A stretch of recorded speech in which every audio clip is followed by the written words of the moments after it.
if I'm a practice owner, why would I want to use an intermediary such as yourself?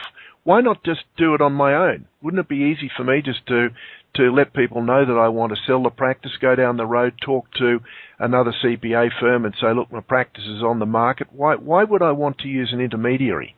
Well, that's a good question, Rick. It's actually a question that I asked before I went into the brokerage business because I couldn't quite put my finger on why that would be helpful exactly.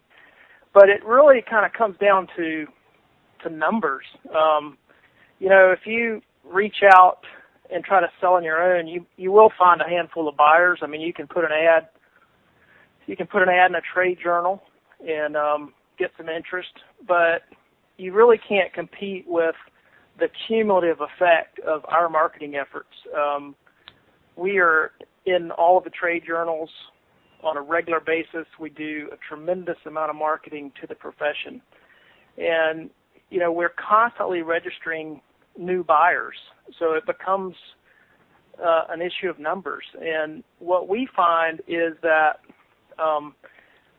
really the most important thing for most people who are selling is to find a good buyer, to leave their clients and their staff with someone who's going to take good care of what they've built. And the best way to make sure that happens is to get a large pool of buyers, and that's also what helps you get the best price. So we feel like we add tremendous value not only financially, but we help you find the right person to buy the practice. Yeah, that makes sense. And Brannon, do you also help your clients determine what the right price is for their practice? I mean, would it be fair to say that oftentimes they don't realize just how much their practice could be worth if it's presented more effectively, and that perhaps they're leaving a fair chunk of change on the table? Well, I think that's true. I mean, you can get rules of thumb. There's a lot of rules of thumb in the industry for pricing, such as 1 times gross annual fees. But what you have to also look at is the terms, and you can't really separate the understanding of what your practice is worth without understanding the terms. Oftentimes we see that people who sell on their own, they get weak terms, and they have transactions that are based on client retention rates going forward.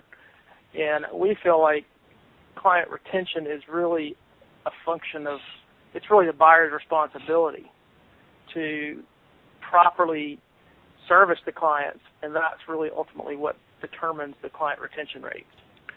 Yeah, very interesting. And I suppose it's one of the reasons why footballers and all sporting people have agents negotiating for them and helping them with their negotiations.